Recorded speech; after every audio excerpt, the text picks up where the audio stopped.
안녕하세요. 저는 이민생활 11년차 동유럽 슬로바키아에서 혼자 살고 있는 훈입니다. 반갑습니다. 혼자 살고 있다 보니까 부모님이랑 통화를 하면 아들 밥 먹었나? 경상도 분이에요, 부모님. 항상 그렇게 대화를 시작해서 그래서 제 채널 이름도 밥 먹었나? 밥 먹었어, 밥 먹었어. 나도 이게 밥 먹었나 했는지 밥 먹었어였는지. 서울 사람 밥 먹었어? 그 왜 배우 되게 유명하신 분 정우성님 아는 형님 이런 데 보면 성대모사 하더라고요. 그렇게 웃기더라고요. 근데 얼굴이 안 똑같으니까 얼굴은 가리고 이렇게 밥 먹었어? 그래서 제 잘 먹고 잘 살고 있는 모습, 그리고 내가 살고 있는 동네는 어떤지, 어떤 환경에 사는지, 내 집은 어떤지 이런 거 보여드리려고 제 채널 이름은 그렇게 정했습니다. 요즘 젊은 사람들 막 한국 헬조선이다 막 이래가지고 해외에 나와서 살아보고 싶어하는 사람들 되게 많고 이민 고려하는 사람들 되게 많잖아요. 그래서 이민 생활의 현실에 대해서 한번 얘기를 해보고자 합니다. 오늘은 제가 모든 나라에 다 살아보지 않았기 때문에 일반화를 시킬 수는 없고 제가 살아본 나라 그리고 제 경험 위주로 준비를 해봤습니다. 모든 사람이 다 겪는 거 너무 당연하고 너무 흔해서 식상할 포인트는 제일 마지막에 할게요. 내 영상을 끝까지 보라는 의도는 1% 있고 너무 식상하니까 이거는 제일 마지막에 저만의 의견이 아니라 모든 사람들의 생각이니까. 장점 첫 번째, 눈치를 안 봐요. 한국은 되게 눈치를 많이 보고 뭐 남 눈치, 뭐 윗집, 뭐 아랫집, 옆집, 뭐 소음, 뭐 지하철 타고 뭐 대중교통 타면 막 피해는 끼치지 않을까 막 눈치를 엄청 보게 돼요. 뭐 특히 회사 상사, 뭐 선생님 어렸을 때부터 우리는 그런 환경에 자라왔잖아요. 근데 여기는 눈치라는 단어 자체가 없어요. 영어에서도 그렇고 스페인어에서도 그렇고 제가 아는 한은 없고 물론 내가 부족해서 그럴 수도 있지만 그래서 눈치 보는 문화가 없다. 장점 두 번째, 눈치 보는 게 없다 보니까 조금 더 자유로워요. 자유롭고 여유로워요, 삶에. 한국이 만약에 속도 100으로 살아간다면 제가 살았던 중남미권 50, 60 이 정도 속도로 살아가고 제가 지금 현재 살고 있는 슬로바키아, 동유럽, 유럽 여행도 많이 가봐서 유럽 전체라고 가정한다면 유럽은 한 70에서 80 정도의 속도로 살아가는 것 같아요. 한국처럼 막 엄청 빠르게 이렇게 살아가진 않아요. 자유롭고 조금 더 여유롭다, 모든 생활들이. 대신에 감안해야 될 게 업무 처리 속도, 서류 떼는 속도, 뭐 학교, 동사무소, 은행, 건강 서류 뭐 이런 서류 떼는 거 한국 따라갈 나라가 없어요. 이게 서류뿐만이 아니에요. 업무도 마찬가지, 회사 일도 마찬가지. 그래서 한국 사람들, 한국에 너무 적응돼 있는 사람 보면 속 터지죠. 속이 막 속 터져.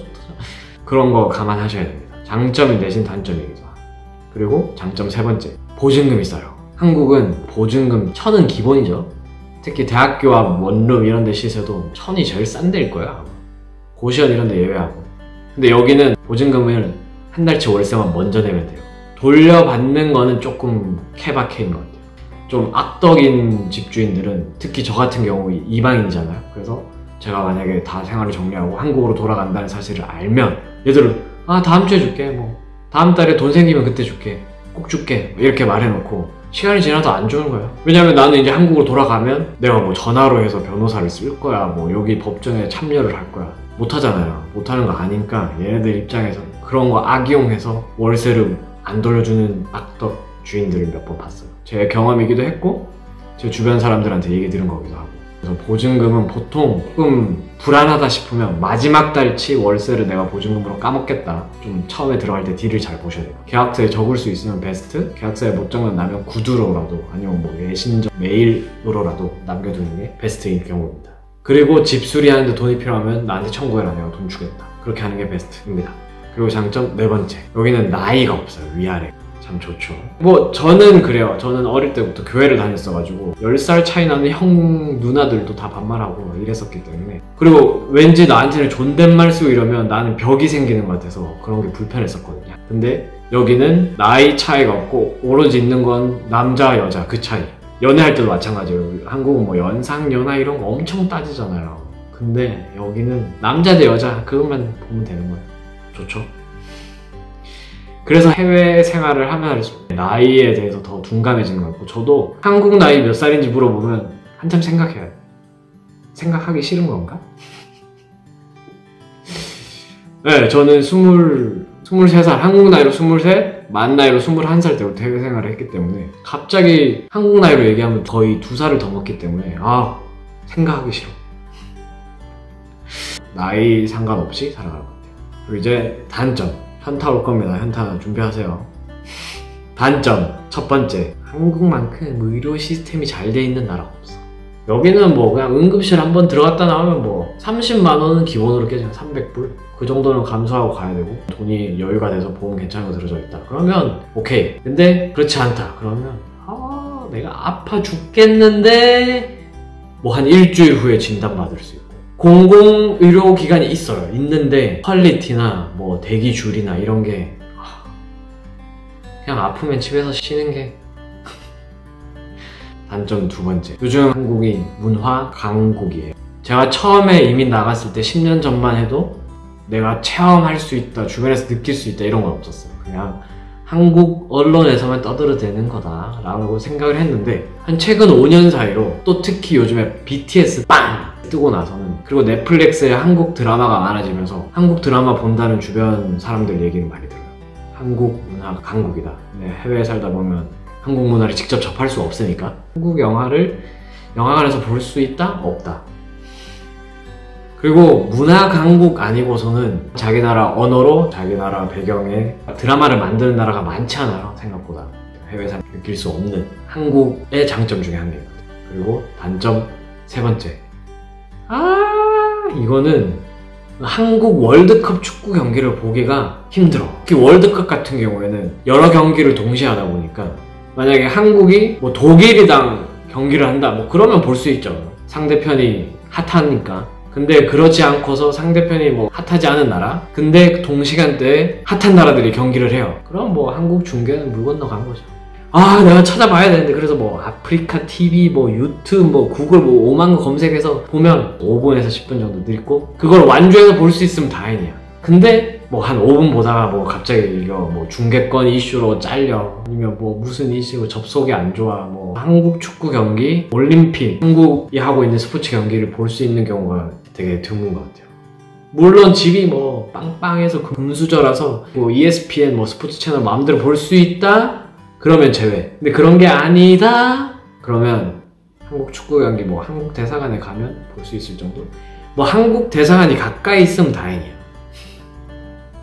제가 살던 도시는 멕시코에 있는 한국 대사관에서 비행기로 4시간 거리 뭐 대사관 한번 가려면 큰맘 먹고 가야 되는 경우 한국 스포츠 경기 이런 거는 포기하셔야 됩니다. 축구 보면서 치맥? 치킨 만들어야지. 축구 보려면 치킨 만들어서 한 2시간 투자해야죠. 단점 네 번째. 이게 단점이 될 수도 있고 장점이 될 수도 있는데 어쨌든 한국처럼 원룸이 잘 돼 있는 나라가 없어요. 여기는 라틴, 미국도 마찬가지. 스튜디오가 제일 작은 아파트, 제일 작은 집의 개념인데 스튜디오가 뭐냐면 방 하나, 그 다음에 거실, 주방, 화장실 이렇게 3개 한꺼번에 있는 거. 그래서 보통 한국으로 치면 투룸 정도 되겠네. 그게 거의 제일 작은 집 사이즈예요.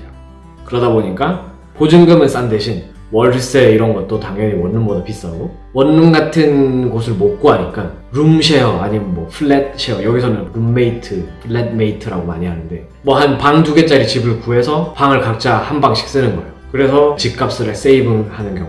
근데 이게 장점이 될 수 있는 게 뭐 한 20대, 30대 나이 또래에는 해외 생활하면서 친구들이랑 같이 살 수 있잖아요. 그래서 아무래도 그래도 혼자 사는 것보다 덜 외로울 수 있다. 근데 한국처럼 남자, 여자 꼭 그러진 않아요. 남자, 여자 같이 살면 시선이 따갑고 막 이런 정도는 아니에요. 여기는 뭐 경제적인 이슈로 집값 세이빙하기 위해서 남자와 여자가 같이 살 수 있고 대신에 뭐 보통은 방을 따로 쓰죠. 연인 사이가 아니라면. 그렇게 하다가 연인 사이가 될 수도 있는 거고 그래서 남자, 여자 구별이 그렇게 막 심하진 않아요. 특히 막 아니면 남고, 여고 따로 있고 그런 경우도 아직도 많잖아요. 근데 여기서 남고, 여고 나왔다? 뭐 이러면 얘들이 이상하게 쳐다봐요. 무슨 학교가 종교 집단이었냐, 종교 단체였냐. 단점 5번째. 솔직히 한국처럼 맵고 짜게 먹는 나라가 많지는 않은 것 같아요.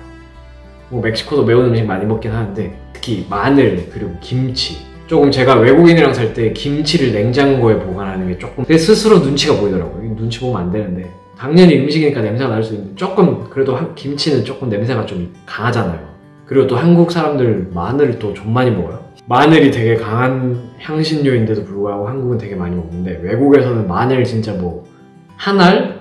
한 끼에 한 알 겨우 넣을까 말까 하는 음식이 많고 한국 음식을 많이 먹어야 하는 사람이라면 조금 힘들 거예요. 뭐 주변에 K타운이 흔하고 한인 커뮤니티가 큰 도시를 간다면 뭐 맨날 한식당 가서 먹을 수 있죠. 한식당 가서 먹을 수 있고 뭐 룸메이트를 한국인으로 구하면 뭐 김치 이슈 없이 먹을 수 있죠. 근데 그렇지 않다면 한인 커뮤니티가 크지가 않고 한국인이 흔한 도시가 아니라면 한국 식재료 구하기도 힘들고 맨날 파스타만 먹고 살 수 없잖아요. 파스타, 피자, 햄버거만 먹고 살 수 없잖아요. 주장 불고기, 김치찌개, 김치찜 뭐 이런 거 먹어줘야 되잖아요. 특히 라면 먹을 때 김치가 없으면 그렇게 아쉬울 수가 없다. 또 한국 음식이 많이 그리워질 거예요. 마지막 아까 처음에 얘기했던 그 흔하디 흔한 단점, 마지막 포인트, 이거는 안 겪는 사람은 없어. 언어 장벽, 문화 충격. 아무리 한국에서 영어를 잘했고 아무리 한국에서 다른 외국어를 섭렵을 했더라도 한국에서 뭐 영어 영문학과, 중어 중문학과, 서어 서문학과 졸업하고 나온 사람들 많이 봤어요. 많이 봤는데 달라. 책으로만 배우는 거랑 실제 생활하는 거랑 너무 달라요. 언어 장벽은 없을 수가 없어요. 아무리 한국에서 뭐 영어 영문학과 나와도 정말 깊은 곳에서 우러나오는 얘기 아니면 내가 표현하고 싶은 얘기 다 하려면 최소 2년, 3년 이상은 걸려요. 1년 택도 없어요. 1년 하면 겨우 그냥 한 초딩, 중딩 수준? 뭐 물론 이거는 케바케 정말 똑똑하고 뭐 똑똑하신 분들 많지만 그런 사람들이라면 예외. 근데 저 같은 경우, 보통의 경우 내가 조금 보통 이하일 수도 있으려나? 뭐 저는 보통이라고 생각해요. 그리고 최소 2년, 그리고 보통은 3년은 걸릴 거예요. 제대로 얘기를 하려면. 그리고 외국어를 어느 정도 습득했다고 해도 정말 문법 하나하나, 뭐 속담, 뭐 여기 현지 애들이 쓰는 슬랭, 한국어로 치면 뭐 줄임말이라거나 뭐 흔히 쓰는 그런 유머러스 코드까지 파악하려면 2년도 부족해. 한 3년 정도 채우면 이제 좀 살만하구나, 이제 좀 내가 하고 싶은 말 다 할 수 있구나, 이 정도 되는 것 같아요. 이번엔 번외로 지금까지 이민 생활에 대한 현실 10가지 말해봤고요. 제 채널 이름답게 잘 먹고 잘 사세요. 밥 잘 먹으라. 내 친구들 경상도 사람이라서 잘 챙겨 먹으래. 오야. 그럼